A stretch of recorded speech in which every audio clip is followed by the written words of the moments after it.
اچھا تو چلیں ایک ایسے موضوع پر بات کرتے ہیں جو ہم سب کی زندگی کا حصہ ہے، یعنی ٹینشن، پریشانی، سٹریس، لیکن ہم اسے ایمان کے زاویے سے دیکھیں گے۔ کیا ایک مومن کو پریشان ہونا چاہیے؟ اور اگر کوئی پریشان ہوتا ہے تو ہمارا دین اس بارے میں کیا کہتا ہے؟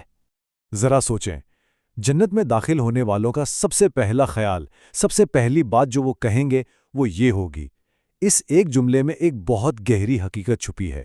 یہ ہمیں بتاتا ہے کہ یہ دنیا اصل میں فکر اور غم کی ہی جگہ ہے، یعنی مکمل سکون جہاں کوئی پریشانی نہ ہو، وہ تو ایک آسمانی انعام ہے، وہ جنت ہے۔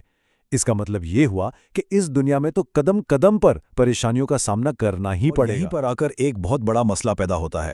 اگر پریشانی اس دنیا کی زندگی کا حصہ ہے تو پھر ایسا کیوں ہوتا ہے کہ اکثر ایمان والے لوگ جب ٹینشن میں ہوتے ہیں تو خود کو قصوروار سمجھنے لگتے ہیں؟ یہ سوچ آنے لگتی ہے کہ شاید میرے ایمان میں ہی کوئی کمی ہے، تبھی تو میں پریشان ہو رہا ہوں۔ یہ جو احساس جرم ہے نا، یہ سٹریس کے اوپر ایک اور سٹریس کی تہ چڑھا دیتا ہے۔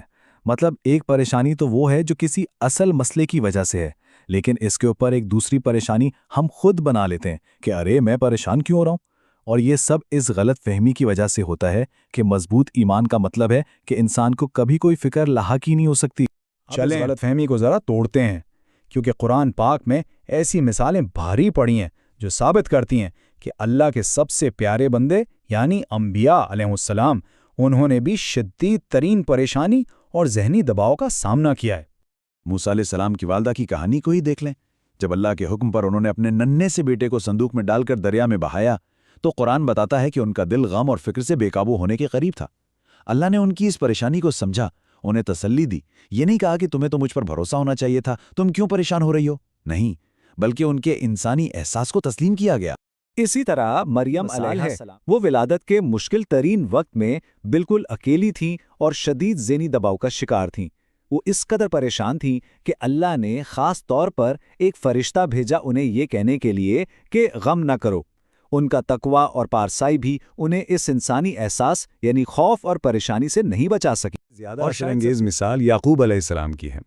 اپنے بیٹے یوسف کی جدائی میں ان کا غم اور سٹریس اتنا زیادہ تھا، اتنا شدید تھا کہ رو رو کر ان کی آنکھوں کی بینائی چلی گئی۔ اب اگر اللہ کا ایک نبی اتنے گہرے جذباتی دکھ سے گزر سکتا ہے تو پھر کوئی یہ کیسے کہہ سکتا ہے کہ ایمان والے پریشان نہیں ہوں؟ تو حاصل کلام کیا ہے؟ بات بہت سیدھی سی ہے۔ پریشانی محسوس کرنا اور ایمان رکھنا یہ دو الگ الگ چیزیں نہیں ہیں جو ایک ساتھ نہیں رہ سکتی۔ یہ بالکل ممکن ہے کہ ایک انسان کا اللہ پر ایمان بھی بہت مضبوط ہو اور وہ ایک انسان ہونے کے ناطے پریشانی اور فکر بھی محسوس کر رہا ہو۔ ایک کا ہونا دوسرے کی نفی ہرگز نہیں کرتا۔ اچھا تو جب ہم نے یہ مان لیا کہ پریشان ہونا ایک نارمل بات ہے، تو پھر اگلا سوال یہ ہے کہ اسلام اس سے نمٹنے کے لیے ہمیں کیا دیتا ہے؟ آئیے دیکھتے ہیں کہ ایمان کو اس پریشانی کے خلاف ایک طاقت کے طور پر کیسے استعمال کیا جا سکتا ہے۔ ان میں سب سے بنیادی قدر یعنی تقدیر پر ایمان ہے۔ یہ عقیدہ کہ جو کچھ بھی ہو چکا ہے، ہو رہا ہے یا ہونے والا ہے، وہ سب اللہ کے علم اور اس کی مرضی سے ہے۔ یہ یقین جب دل میں بیٹھ جائے تو انسان کے لیے سکون اور تسلی کا ایک بہت بڑا ذریعہ بن جاتا ہے۔ اب ان دونوں چیزوں کو سمجھنا بہت ضروری ہے۔ قدر کا تعلق ہے ماضی سے، جو ہو گیا اس پر دل کو تسلی دینا کہ یہ اللہ کی مرضی تھی۔ اس سے انسان ماضی کے پچھتاووں سے نکل آتا ہے، جبکہ توکل یعنی بھروسہ اس کا تعلق ہے مستقبل سے۔ اس کا مطلب ہے کہ اپنی طرف سے پوری کوشش کرو، بہترین پلاننگ کرو اور پھر نتیجہ اللہ پر چھوڑ دو۔ یہ سوچ مستقبل کے خوف سے آزاد کر دیتی ہے۔ اب اس نمبر کو دیکھیں، 6۔ نبی اکرم صلی اللہ علیہ وسلم نے 6 قسم کی تکالیف کا ذکر کیا ہے۔